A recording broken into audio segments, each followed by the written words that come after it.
Vous écoutez un message enregistré à l'église CVV Paris. Pour plus d'informations, visitez notre site internet cvvparis.fr. Bonjour tout le monde, je m'appelle Johan et je suis l'un des responsables de CVV ici à rue de Lille. Et ce matin, nous avons le premier culte ce matin, du matin depuis une dizaine d'années, donc nous sommes tous dans l'excitation. Et c'est pour ça que vous allez découvrir les premières 5 minutes à peu près de ce message. Le son va être un tout petit peu différent. On était tellement dans l'excitation qu'on n'a pas réussi à bien enregistrer le premier partie. Et donc, voici le premier partie de ce message du 2 avril 2013. Nous avons beaucoup parlé de ce culte de matin parce qu'on a beaucoup axé sur le fait que c'est important pour les enfants. On a de plus en plus de familles, de jeunes enfants dans l'église. Et c'est vrai que c'est important pour les petits et pour les enfants dans leur croissance, dans la communication de l'évangile et le royaume de Dieu. Mais j'avais envie de dire juste en introduction que la famille n'est pas juste papa et maman et les petits-enfants. La famille de CVV est pour tous. Que vous êtes jeune, du vieux, des célibataires, veuves ou quelque nationalité que vous êtes, nous sommes ensemble une famille. Et parce que la famille de Dieu reflète la richesse et la diversité. Et quelle que soit notre place dans cette grande famille, nous avons une place dans l'église CVV. Et cette diversité, elle ne peut pas être vécue que quand on est ensemble en tant que famille, quand on vit l'église ensemble. Alors, nous avons fait récemment une petite prédication, d'ailleurs une série de prédications sur l'église en tant que famille. Et la dernière qui a prêché, c'était notre invité Jean-Marc Potenti. On était très heureux de le recevoir. C'est un des responsables de RNC, dont le réseau dont je fais partie. Et il a dit cette phrase dans cette prédication dimanche dernier. Il a dit « Les relations dans l'église sont les bases de l'église. Nous sommes une famille avec des relations fortes et tissées avec toutes sortes de couleurs et de cultures. » Mais il a ajouté « Le relation n'est pas le but final de l'église, mais le rayonnement de la culture du royaume de Dieu dans le monde. » Le relation n'est pas le but final de l'église, mais le rayonnement de la culture du royaume de Dieu dans le monde. Et cette phrase-là m'a fait penser tout de suite à Jean chapitre 17, où Jésus nous dit clairement que quand on manifeste l'authenticité, l'amour, la grâce les uns vers les autres, alors le monde voit et croit en Jésus-Christ. Je vois que le Seigneur nous appelle à être prêts pour cette nouvelle saison, à travers cette unité et à travers cette dynamique qu'on vit en tant qu'Église.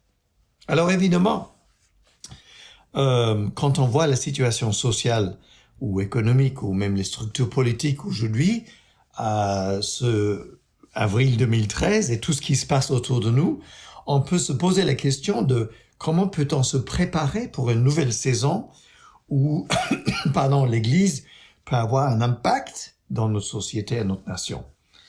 Et je crois que la première réaction de tout chrétien, quand il y a des défis devant lui comme ça, dans la nation, ou même dans sa vie personnelle, bien sûr, mais dans la nation, c'est de plonger dans la rivière de Dieu. C'est de plonger dans la présence de Dieu. C'est pas une fuite, c'est pas mettre la tête dans la sable ou une façon de fermer nos yeux dans une sorte de religiosité et ignorer ce qui se passe autour de nous, mais c'est pour mieux voir. Et vous allez voir ça dans ce texte. Et je voudrais qu'on lise ensemble dans Ézéchiel 47, verset 1. C'est un passage qui parle de la fleuve de Dieu qui coule du temple. Et c'est un passage qui est assez connu. Je pense que beaucoup d'entre vous ont déjà entendu des prédications là-dessus. Je lis à partir du verset 1. « Ensuite, l'homme m'a fait revenir vers la porte du temple. J'ai vu que l'eau sortait sous le seuil du temple à l'est, car la façade du temple était orientée à l'est. L'eau descendait sur le côté droit du temple au sud de l'autel. Puis il m'a fait sortir par la porte du nord et m'a fait faire le tour par dehors jusqu'à la porte extérieure qui était orientée à l'est. Et j'ai vu que l'eau coulait du côté droit. Et l'homme s'est avancé vers l'est. Il tenait un ruban à mesurer. Il a mesuré 500 mètres, puis il m'a fait traverser l'eau. J'en avais jusqu'aux chevilles. Il a mesuré encore 500 mètres et j'en avais jusqu'aux genoux. Il a mesuré encore 500 mètres et m'a fait traverser et j'avais jusqu'à la taille. Et il a mesuré encore 500 mètres et c'est devenu un torrent que j'étais incapable de traverser. Car l'eau était si profonde qu'il fallait y nager. C'était un torrent qu'on ne pouvait traverser, Alors il m'a dit, « As-tu bien regardé, fils de l'homme ?»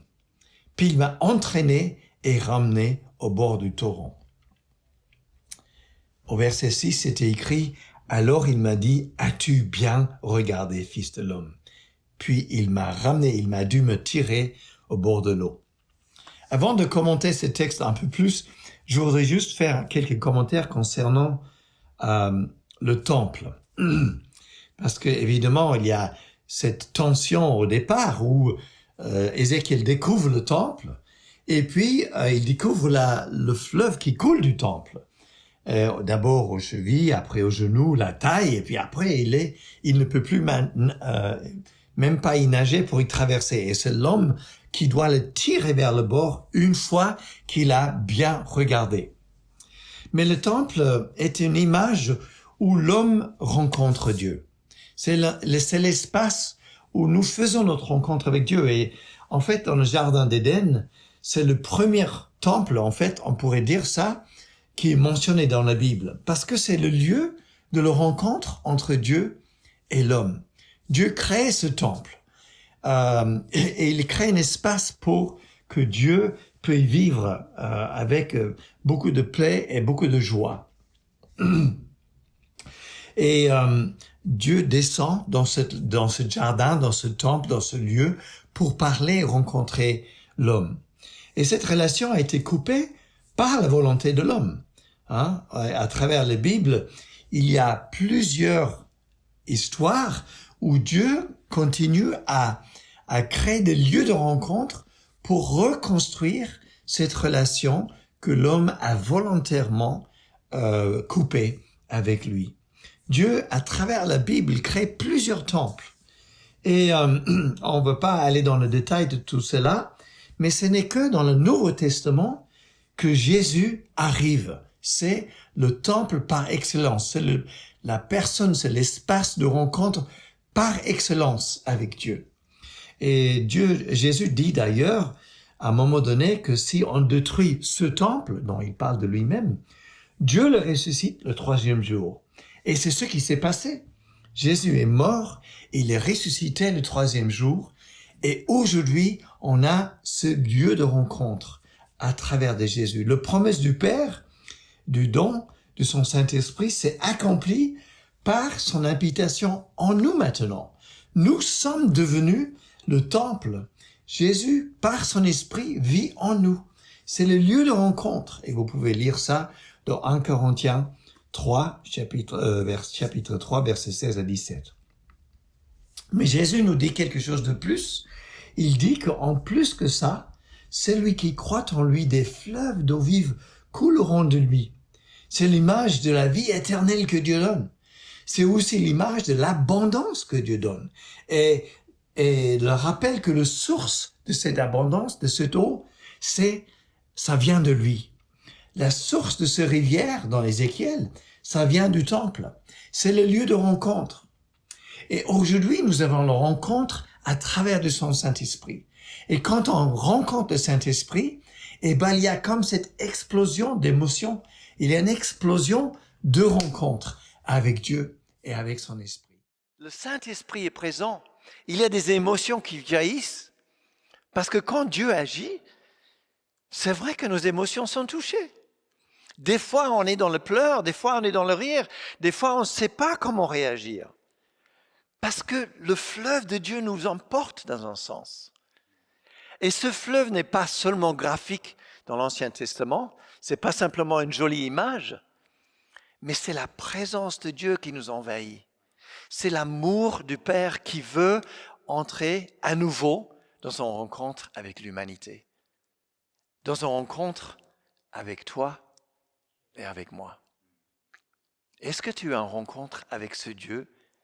Est-ce que tu as une rencontre avec ce Jésus qui est vivant aujourd'hui? Et bien sûr, dans le texte Ézéchiel, vous avez entendu, il passe des chevilles aux genoux, à la taille, et puis après, il est en train de nager, et même il ne peut pas traverser cette fleuve. Et c'est même l'homme en tout cas, ou l'ange qui lui retire, qui attire vers le bord. Mais avant qu'il attire, il lui dit une chose importante. Il nous le dit à nous, à CVV ce matin, dans cette nouvelle saison. Est-ce que tu as bien regardé? Est-ce que CVV a bien regardé? Et si vous êtes invité et de passage à CVV, soyez le bienvenu. C'est une question que peut-être le Saint-Esprit vous pose, mais moi je le pose pour nous en tant que communauté. Est-ce que nous, en tant qu'Église, alors qu'on est dans le fleuve, alors qu'on est dans la présence de Dieu, alors qu'on est en train de trouver pied ou pas pied, parce qu'on n'a pas pied, est-ce qu'on a bien regardé? Peut-être un peu un paradoxe, mais c'est de là, dans cette présence, qu'il faut regarder. C'est de là qu'il faut commencer à regarder. C'est de là que le Seigneur nous dit, est-ce que CVV a bien regardé autour de lui? Alors, il y a peut-être un appel peut-être plus personnel pour chacun, parce que dans nos situations, j'en sais rien, familiales, une relation de 1 à 1, peut-être dans des situations de travail, dans notre bureau, ou dans nos écoles, ou dans notre hôpital, ou je ne sais pas quelle est le sphère qui est votre responsabilité. Vous voyez peut-être des difficultés, des tensions, des choses qui ne tournent pas rond. Et c'est important de les voir, mais c'est important d'avoir les perspectives du Saint-Esprit à partir du fleuve. Parce que c'est là que Dieu nous demande de regarder. Et combien de fois on voit la situation sociale dans le monde et en France, et on est au bord de la rivière et on n'a pas pris ce temps dans la rivière pour regarder. Et moi, comme vous, quand j'allume la télé ou les infos ou lis les journaux, je me dis, mais où est-ce qu'on va? Qu'est-ce qui se passe? Une nation en désarroi, une jeunesse à la recherche d'authenticité, une déception dans la structure politique peut-être, une colère sociale qui est répétitive, hein, on doit le dire quand même, qui reviennent, une atmosphère de promesses non tenues dans la nation. Non? C'est une vérité. Est-ce qu'on ferme les yeux, nous, en tant qu'Église? C'est une question à l'Église avec un grand E, mais c'est pour nous à CVV ici. Est-ce qu'on ferme les yeux à ce qui se passe dans le monde? La première chose que le Père nous demande de faire, c'est d'aller dans la rivière, c'est d'aller dans sa présence, c'est de regarder avec ses yeux. Et quand on a une atmosphère de promesses non tenues dans le monde, nous nous rappelons que nous sommes un peuple de promesses. Nous, vous savez, quand on donne une promesse, n'est-ce pas, monsieur et madame Monnier, vous avez fait ça il y a 3 semaines.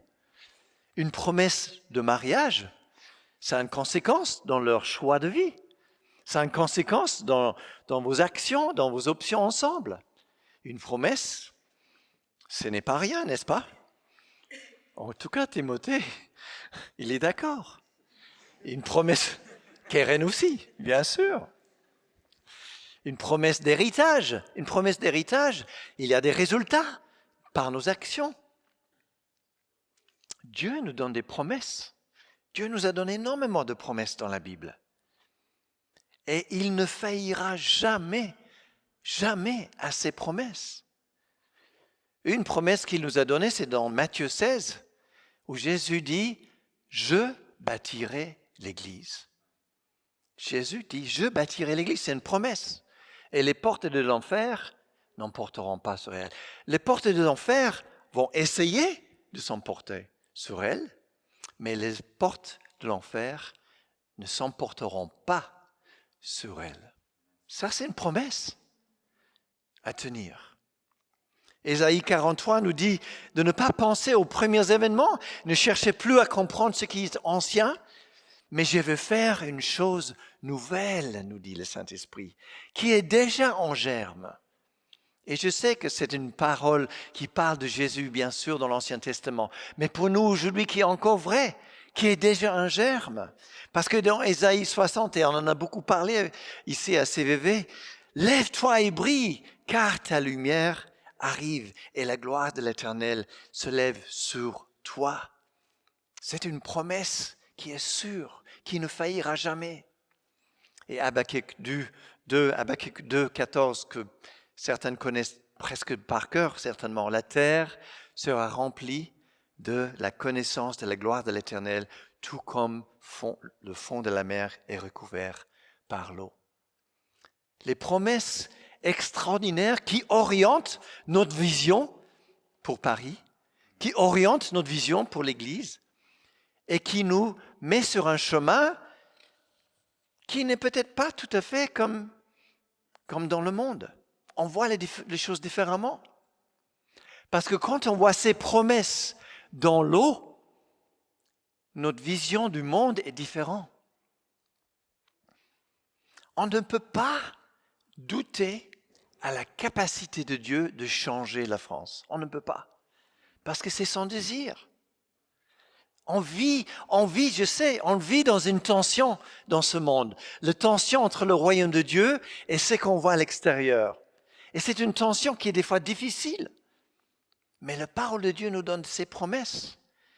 Et on est appelé non pas de vivre dans la crainte et dans la peur et dans le questionnement, mais dans la présence de Dieu. Et ça doit être notre appel en tant que CVV. Et je vous exhorte, vous encourage, je m'exhorte et m'encourage de vivre cela avant de regarder dans le monde.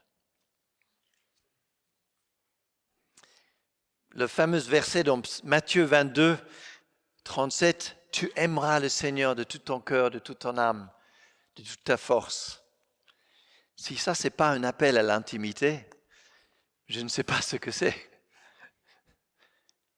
Tu aimeras ton Dieu de toute ton âme, de tout ton cœur, de toute ta force avant d'aimer les nouvelles, avant de regarder les infos, avant de regarder le monde, avant de regarder la situation politique, avant de regarder l'angoisse financière. C'est ça que le Seigneur nous appelle à vivre. L'intimité. Quand on passe le temps avec Jésus, alors il transforme notre vision et notre façon de penser, nos valeurs de base et la façon qu'on regarde ce monde. Alors Ézéchiel, il a été tiré vers le bord, il a été tiré, c'est pas qu'il a nagé, il a été tiré, il était tellement dans la présence que l'homme lui tire à bord. Et qu'est-ce qu'il a vu, Ézéchiel? Le texte nous dit qu'il a vu des arbres. Il a vu des arbres. Et après, c'est l'homme qui lui dit, c'est pas Ézéchiel qui a vu, c'est l'homme qui lui dit tout ce qui se passe après les arbres. Parce qu'il y a tellement d'arbres qu'Ézéchiel n'a probablement pas vu. Des arbres de toutes sortes. Et c'est écrit que leur feuillage ne se flétrira pas. Ils ne cesseront jamais de porter du fruit. Ils donneront du fruit à toutes les saisons et tous les mois, parce que l'eau qui les arrose sort du temple. L'eau qui nous arrose sort du temple. L'eau qui arrose ces arbres sort du temple. L'eau qui donne la nourriture à ses feuilles et à ses fruits, qui est pour les nations, sort du temple. Donc il faut avoir la racine dans l'eau.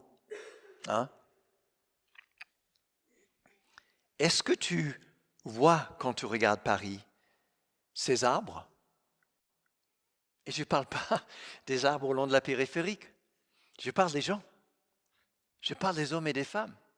Comment est-ce que tu vois les gens dans ton travail? Comment est-ce que tu vois tes collègues? Est-ce que tu vois des gens dans les difficultés, dans les problèmes, dans le péché, dans les manifestations, dans la colère, dans l'insatisfaction? Est-ce que tu penses que Dieu les voit comme ça? Comment est-ce que le Père les voit, ces hommes et ces femmes? Il voit des hommes et des femmes avec un potentiel. Il voit des hommes et des femmes rachetés. Il voit des hommes et des femmes qui donnent leurs fruits tous les mois pour les nations. Il voit des hommes et des femmes dont leurs feuillages sont une guérison pour ce pays. Est-ce que c'est comme ça qu'on voit ces gens? Et ça, c'est le défi de CVV. Ça, c'est notre défi. C'est d'être un témoignage dans ce monde et voir le monde autour de nous différemment. C'est un grand défi, hein? Parce que quand on va au travail, quand on va au bureau, quand on va à l'hôpital, quand on est retraité, comme moi, et on se balade à rien faire dans la vie, ce qui n'est pas vrai. Oui. C'est un effort. C'est un effort dans le métro de dire, cet homme-là, c'est un homme choisi de Dieu. C'est un effort de dire, cette femme-là, et c'est une guérison pour ce pays. Mais c'est ça que Dieu nous demande, je le crois vraiment. Parce que ce n'est pas des yeux d'hommes et de femmes qu'on est en train de regarder, mais c'est parce qu'on en a racines dans le temple, dans ce fleuve, qui vient du temple. Et alors, dans cette nouvelle saison, du coup, on devient une catalyste pour que ce qui se passe là-haut dans le ciel vienne ici sur la terre. Vous voyez? On change notre façon de faire. Notre désir d'évangélisation, il n'est pas, bon, il faut le faire, donc je vais le faire, mais c'est parce que je suis passionné par le royaume de Dieu, parce que j'ai mis mes racines dans l'eau et dans la présence de Dieu. Je voudrais qu'on fasse, en tant qu'Église, une prière pour clôturer, pour finir. Mais je ne voudrais pas non plus laisser l'occasion pour l'un ou l'autre, si vous vous posez des questions par rapport à la foi, de se dire, oui, mais moi, je n'ai pas eu ce rencontre avec Dieu, pas en tout cas de la manière dont tu parles. C'est l'occasion. Prenez du temps ce matin. Viens devant. Il y a une équipe de prière. On est là pour vous accompagner, pour répondre à des questions. Peut-être que vous avez encore d'autres difficultés sur votre corps et le Seigneur a parlé, le Saint-Esprit a parlé une fois pour des choses précises. Peut-être que vous vous dites, mais moi j'aimerais aussi avoir la prière pour ceci ou cela. L'occasion, elle est là. Venez devant à la fin de ce temps de prière. Je laisserai Kenza et Ben gérer ce moment-là. Mais vous avez l'occasion, ne la ratez pas pour ce temps de prière. Mais là, nous sommes ensemble pour prier pour la ville en France et à Paris. Et c'est notre nouvelle saison, c'est notre nouvelle étape que nous vivons. Et avant qu'on vit cette prière ensemble, qu'on va la dire ensemble, je voudrais vous lire le psaume 67 en clôture de cette prédication. Le psaume 67 nous dit ceci: que Dieu nous fasse grâce et nous bénisse, qu'il fasse briller son visage sur nous.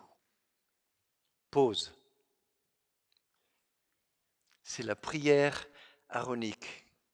Peut-être que l'équipe de louange joueront la petite musique là dans cette pause. C'est la prière pour que le Seigneur envoie sa grâce et sa bénédiction sur nous. Mais ce qui est important dans cette pause, c'est réaliser le cause à effet de cette bénédiction. Et il vient tout de suite après. Ainsi, ce mot « ainsi » est essentiel. On est béni, bien sûr ça nous fait du bien, mais on est béni pour que on connaîtra ta voix sur la terre et ton salut parmi toutes les nations représentées à Paris. Les peuples te louent, ô Dieu, tous les peuples à Paris te louent. Les nations se réjouissent, elles sont dans l'allégresse, car tu juges les peuples avec droiture et tu conduis les nations sur la terre. Encore une pause. Parce que le salut, et c'était ça qui s'est passé depuis le Jardin d'Éden, Dieu veut une nation qui est un témoin pour les autres nations, afin que les nations te louent. Et le temple est venu sur terre dans le corps de Jésus.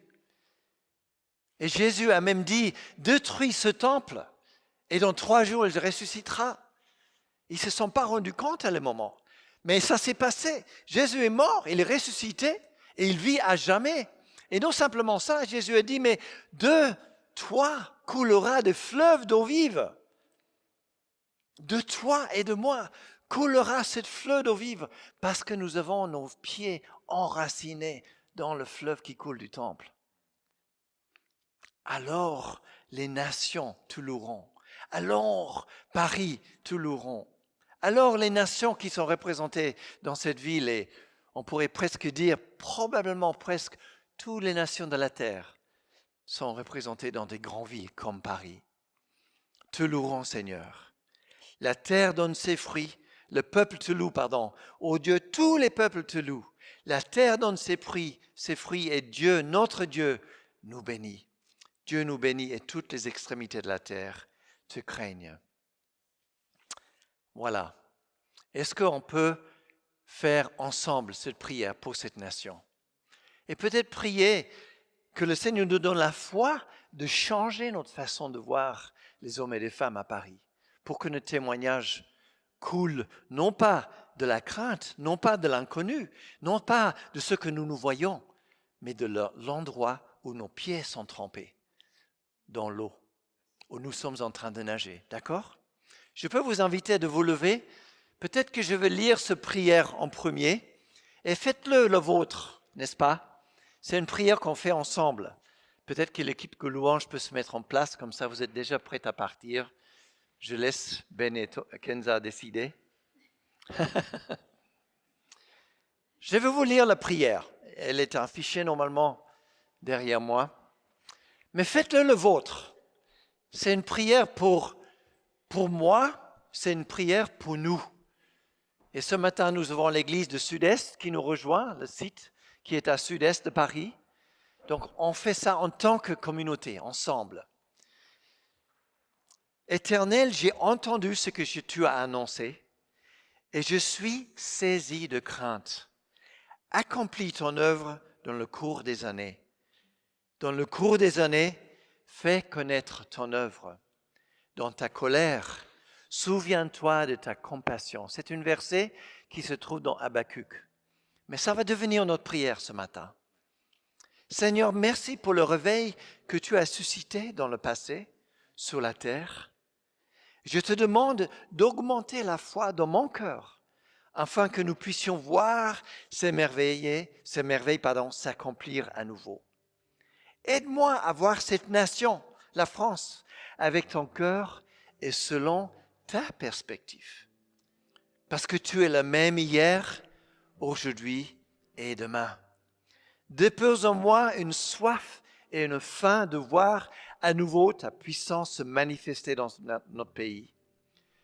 Que ta grâce et ta bénédiction soient sur CVV dans cette nouvelle saison. Que ta face brille sur nous afin que Paris et les nations louent ton nom. Ça va? OK. Alors maintenant que vous l'avez lu une fois, vous pouvez peut-être le lire une deuxième fois. On le lit ensemble à haute voix et on dira un grand amen ensemble. Vous êtes d'accord? Si vous n'êtes pas d'accord, ce n'est pas grave. Ne le lisez pas. Ensemble, Éternel, j'ai entendu ce que tu as annoncé et je suis saisi de crainte. Accomplis ton œuvre dans le cours des années. Dans le cours des années, fais connaître ton œuvre. Dans ta colère, souviens-toi de ta compassion. Seigneur, merci pour les réveils que tu as suscités dans le passé sur la terre. Je te demande d'augmenter la foi dans mon cœur afin que nous puissions voir ces merveilles s'accomplir à nouveau. Aide-moi à voir cette nation avec ton cœur et selon ta perspective. Tu es le même hier, aujourd'hui et demain. Dépose en moi un soif et une faim de voir à nouveau ta puissance se manifester dans notre pays. Que ta grâce et ta bénédiction soient sur CVV et dans cette nouvelle saison, que ta grâce brille sur nous afin que Paris et les nations louent ton nom. Amen.